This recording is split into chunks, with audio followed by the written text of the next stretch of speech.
জিল্লু মালদে। তুমি কি শাকিব খান হতে চাও বড় হলে? হ্যাঁ।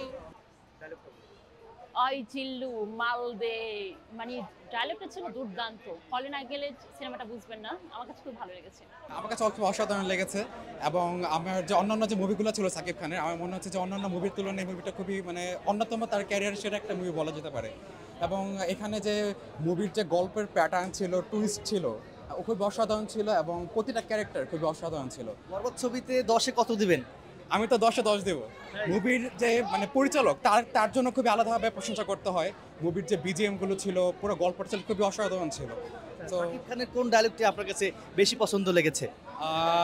এটা ছিল এই জিল্লু মালদে, যেটা ছিল পুরো মুভির অন্যতম একটা টুইস্ট যে মোমেন্টটা ছিল, ওই মোমেন্টে হচ্ছে এই ডায়লগটা দেয়। তো এই জন্য এটা একটা অসাধারণ একটা ডায়লগ ছিল আর পুরো মুভি খুবই এনজয়েবল ছিল। যারা বরবাদ ছবিটি এখনো দেখেনি তাদেরকে কি বলবেন? তাদেরকে বলবো খুব দ্রুত এসে তারা যাতে শোটা দেখে। আমি মনে করি যে এটা খুবই সাকিব খানের ক্যারিয়ার এখন পর্যন্ত অন্যতম সেরা একটা মুভি এবং বাংলাদেশের যে মুভির যে হিস্টোরি বলি, যে ধরনের প্যাটার্ন, নতুন যে প্যাটার্নটা আসছে ওই অনুযায়ী মানে বলতে গেলে খুবই অসাধারণ এবং তারা এটা অবশ্যই মিস না করাটাই বেটার হবে। আমি মনে করি সাকিব খানের বরবাদ সিনেমাটি অন্য মুভিদের জন্য বরবাদ, কারণ অনেক অসাধারণ একটা মানে সিনেমা বানিয়েছে। আমি মনে করি এরকম সিনেমা বাংলাদেশে আরও তৈরি হোক, যাতে আমাদের অন্য কোনো মানে হলিউড বলিউড এগুলো দেখানোর প্রয়োজন না পড়ে।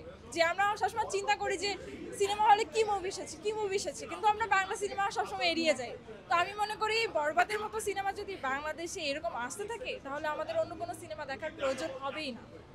10-এ 10-ই দিব শুধুমাত্র সাকিব খানকে। হ্যাঁ, এটাই একটাই জানেন, এই জিল্লু মাল দে, এটাই হচ্ছে ডায়লগ, আর বাকিগুলো পাবলিক দেখবে হলে গিয়ে।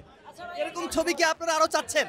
জি, এরকম ছবি আরো চাচ্ছেন? এরকম গল্প নির্ভর ছবি যদি প্রতি সপ্তাহে আসে পাবলিক দেখবে, কারণ গল্প আছে আর শেষে এরকম টুইস্ট আছে, মানে টুইস্টটা বলা যাবে না। টুইস্ট দেখতে হলে সিনেমা হলে যেতে হবে।